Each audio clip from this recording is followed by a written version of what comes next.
Another day, another vlog mga mi. For today's video, Saturday ganap pa nga ito mga mi. Nung nagpa-ABR si Zaki Boy sa ospital, o auditory brainstem response. 7:30 ay nasa ospital na nga kami kasi yung schedule namin 8 AM. At close pa nga yung hearing center kasi maaga kaming dumating. Hinatid nga pala kami ni Papa B. Si Ate Bella at Kuya Gavi naman iniwan lang namin sa lolo't lola nila. Kasi walang magbabantay sa kanila sa bahay. At habang hinihintay lang namin yung nurse na dumating, kumakain lang kami ni Zaki Boy dito ng tinapay. At medyo nakakatakot dito kasi kami lang yung tao dito sa 4th floor. Ka-third time na namo inaog sa CR. Kaya walay CR sa 4th floor. Guba sa 3rd floor, may gaihi.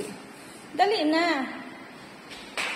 Sa first o second, wala siya nangihi. Mag-atik-atik ka ba? So sa ikatulo na nangihi na siya dahil bago na po niabot ang nurse sa hearing center. So basta mag-start namin. It's 8:13. Nung nakabalik na nga kami galing sa CR, pinapasok na kagad kami ng nurse. Pagkatapos ay pinainom na din si Zaki Boy ng gamot. Medyo energetic pa nga itong si Zaki Boy kahit walang tulog. Alam nyo bang alas 2 pa lang na madaling araw, gising na kami ni Zaki. Yun kasi ang sabi ng nurse na puyatin at pagurin siya. Para pagkadating dito sa ospital, mahimbing yung tulog niya kasi dito na siya papatulugin. Dapat kasi tulog na tulog si Zaki Boy para ma-run yung test ng maayos. Dito nga sa video, nire-ready na ng nurse si Zaki Boy. Nililinis o pinapahira na yung mukha niya ng alcohol para ikabit na yung mga aparato sa mukha niya. Isa sa noo, sa mukha, tsaka tag-isa sa likod ng tenga niya. Dito nagko-cooperate naman si Zaki Boy at hindi niya tinatanggal. At dinadahan-dahan lang naman ni Kuya sa paglagay. Habang naglalagay nga si Kuya dyan, pinadede ko na din si Zaki Boy para antukin na siya. Nasa mga isang oras ko nga din pinapatulog si Zaki. Ewan ko ba sa batang to, kahit buong magdamag naman siyang hindi natulog, pero energetic pa rin mga mi. Siguro dahil hindi din siya makatulog kasi pinainom ko siya ng mga 4 o 5 kutsarang kape kaninang madaling araw. Para siguradong hindi siya makakatulog. Kaso nung bandang alas 4 mga mi, nakaidlip ako. Pagkagising ko, ayun, si Zaki Boy nakatulog din. Nasa mga 10 to 15 minutes nga din kaming nakatulog.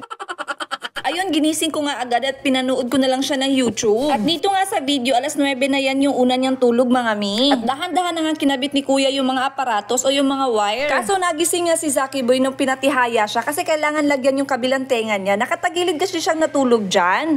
Kaya ayan, sinusubukan ko namang patulugin ulit si Zaki. Pinapatay ko na nga din sa nurse yung ilaw kasi masanay si Zaki Boy natutulog na madilim. At nakadalawang timpla na pala ako ng gatas dyan kay Zaki. Sa loob nga ng 3 oras mga mi, nakailang gising si Zaki Boy. Kaya nahirapan talaga yung nurse na i-run yung test sa kanya. Kunwari yung test is 10 minutes, kaso pag nasa 8 to 9 minutes na, nagigising na si Zaki Boy kaya nag-e-error at uulitin na naman. At dito nga sa video mga mi, ay sumerender na kami ng nurse. Nakailang gising at patulog na din ako kay Zaki Boy kaya ngayon gising na yung ulirat niya. Sabi nung nurse, hindi na daw siya pwedeng bigyan ng gamot kasi nakainom na siya kaninang umaga pa. Kaya yung ending, na-reschedule na naman kami sa susunod na Sabado. Medyo nakakahinaya nga kasi medyo nasayang din talaga yung effort natin doon. At wala naman na tayong magagawa dyan mga mi. Kaya next time mo sa susunod na Sabado, sisiguraduhin ko talagang puyat na puyat si Zaki Boy. Para hindi na tumaulit at ma-reschedule ulit kami. Kaya ayan, dinadahan-dahan ng tagalin ni Kuya yung mga nilagay niya sa mukha ni Zaki. Medyo pahirapan nga din yung pagtanggal kasi super dekit talaga mga mi. Lalo na dun banda sa likod ng tenga kasi may sumasamang mga buhok. O siya, hanggang dito na lang muna mga mi. Salamat sa panonood at sana nag-enjoy kayo.